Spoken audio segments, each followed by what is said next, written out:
Welcome to my channel, where I share unsettling true stories that will send chills down your spine. Tonight I have two spine-tingling tales that remind us that sometimes the scariest things come from the shadows of our own lives. So dim the lights, get comfortable, and prepare for a journey into the unknown. Story 1. The Reflection. One evening, I was home alone, enjoying a quiet night in. As I walked past a mirror in my hallway, I caught a glimpse of something unusual in my reflection. It looked like a shadowy figure standing behind me. I quickly turned around, but there was nothing there. Shaking off the feeling, I continued with my evening. Later that night, as I was getting ready for bed, I glanced at the mirror again. This time the figure was clearer, and it seemed to be mimicking my movements. I felt a chill run down my spine. I decided to ignore it and went to bed, but sleep eluded me. In the middle of the night, I was jolted awake by a loud crash. Rushing to investigate, I found that the mirror had shattered, leaving shards scattered across the floor. As I bent down to pick them up, I noticed that one of the pieces reflected a dark figure standing behind me. I turned around, but once again, there was nothing there.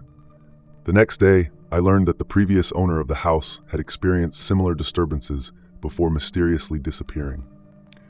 It started with a fleeting shadow. A trick of the light, I told myself. Just my tired mind playing games. But as the night stretched on, the feeling of being watched refused to leave me. Later that evening, I sat on the couch, my back turned to the hallway. The only source of light was the flickering glow of the television.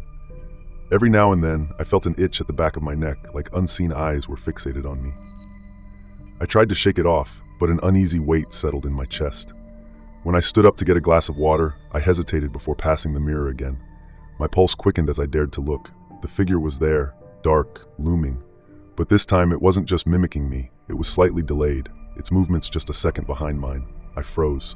My own reflection stared back. Yet there was something wrong.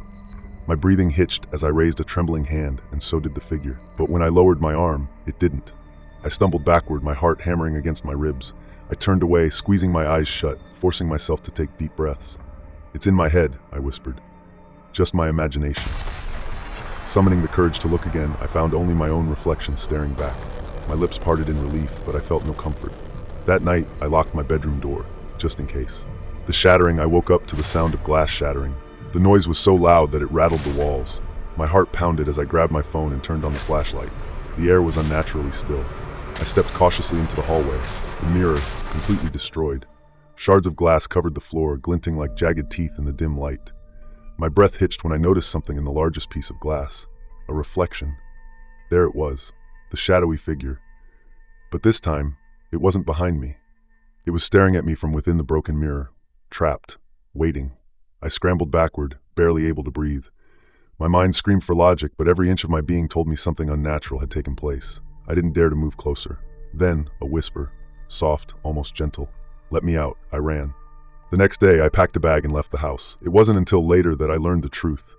The last owner had reported strange occurrences surrounding the mirror before they vanished without a trace. I never went back. But sometimes, late at night, I swear I still hear the whisper. "Let me out." I didn't return to the house for weeks. I stayed with a friend, too afraid to explain why, too ashamed to admit that a mirror had driven me away. But no matter how far I went, the feeling never left me. The whispers followed me. At first, they were faint, barely noticeable. A soft breath against my ear when I was alone. A distant voice murmuring in the dead of night. Then, the reflections changed. It started with small things. My reflection blinked slower than I did. It smiled when I wasn't smiling. One night, as I brushed my teeth, I caught my reflection standing completely still while I moved. I dropped my toothbrush. My reflection bent down to pick it up. I didn't. That was the moment I knew I was never truly alone. The final confrontation, I had to go back. I couldn't live like this, with shadows lingering in every mirror, with the constant sense that something was watching me from beyond the glass. So I returned to the house, stepping cautiously over the broken mirror still littering the hallway. I had brought a hammer. If it was the mirror causing this, I would destroy every last piece of it. I took the largest shard and held it up. My reflection stared back, hollow-eyed and expectant. "Why did you leave?" The voice was inside my head now.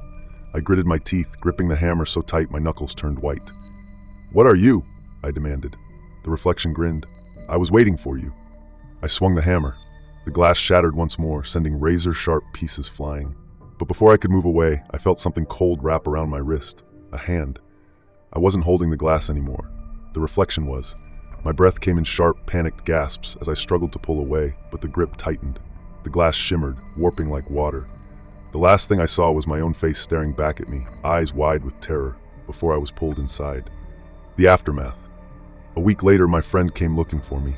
He found the house empty, abandoned. All that remained was a single, unbroken mirror in the hallway. And in its reflection, I was there, trapped. My friend never noticed. He glanced at the mirror briefly before leaving. But as he walked away, I watched him from the other side. I raised a hand he didn't see. He never would. And now I wait. I wait for someone else to look into the mirror, so I can take their place. Story 2. The Late Night Caller. One night, I was winding down after a long day, and my phone rang. It was a number I didn't recognize, but I answered it anyway. On the other end, there was only silence. I hung up, thinking it was a wrong number. A few minutes later, the phone rang again. This time, I could hear faint breathing, sending a shiver down my spine. I hung up again, feeling increasingly uneasy. As the night went on, the calls continued, each time with the same eerie silence or soft breathing. I decided to block the number, hoping that would end it. But the next day, I received a letter in the mail. It was postmarked from a nearby town and contained only a single sentence: "I know where you live." Terrified, I contacted the police, but they couldn't trace the calls or the letter. That night, I locked all the doors and windows, trying to feel safe. Just as I was about to fall asleep, my phone rang once more. This time, it was a text message from the same unknown number: "I'm closer than you think." I spent the rest of the night wide awake, listening for any sounds outside, my heart racing with fear. The next morning, I decided to take matters into my own hands. I changed my phone number and moved my furniture around to block the windows. I thought I was safe. But as I sat down to relax, my phone buzzed again. It was a new message from an unknown number. "You can't hide from me." Panic set in. My hands trembled as I stared at the screen, my breath coming in shallow gasps. I didn't recognize the number, but somehow I knew it was them. I tried to ignore it. I tried to convince myself it was a prank, some twisted joke, but then came the knock. Tap, tap, tap, soft, measured, right outside my front door. My heart pounded in my chest. I moved slowly, careful not to make a sound. Peering through the peephole, I saw nothing. The hallway was empty. I exhaled shakily and stepped back, just as my phone buzzed again. Nice try. Cold terror gripped me. Whoever this was, they knew I was watching. The breaking point: I wasn't safe. Not here. Not anywhere. I grabbed my keys and bolted. I didn't have a plan, just an overwhelming need to get away. I jumped into my car and sped down the dark, empty streets. My mind raced with possibilities. Was it someone I knew? A stalker? Something worse? Then my phone lit up again. A new text: "You can run, but you can't escape." I glanced at my rearview mirror, half expecting to see headlights tailing me. But there was nothing, just the endless stretch of road disappearing into the night. And then a call. The same number. Hands shaking, I answered. At first, silence, then the breathing, slow, deliberate, then a voice. My voice. "Why are you running?" I slammed the brakes. My pulse thundered in my ears as I looked around. There was no one, but I could feel them, watching, waiting. I threw my phone onto the passenger seat and floored the gas. I had to get to a motel, a police station, anywhere but here. The final message: I barely slept that night. I locked the motel door, wedged a chair under the handle, and left every light on. My phone stayed off. Morning came, and for the first time in days, I felt a glimmer of hope. Maybe it was over. Then, as I checked out of the motel, the clerk handed me something. "You left this at the front desk," she said. It was an envelope, my name scrawled across it. I opened it with shaking fingers. Inside was a single sheet of paper. "You can't hide forever. See you soon." I never went home again. Thank you for joining me for these chilling tales. Remember, sometimes the scariest stories are the ones that hit too close to home.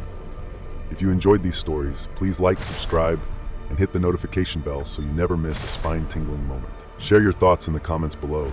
Have you ever experienced something that made your skin crawl? Until next time, stay safe and keep your lights on.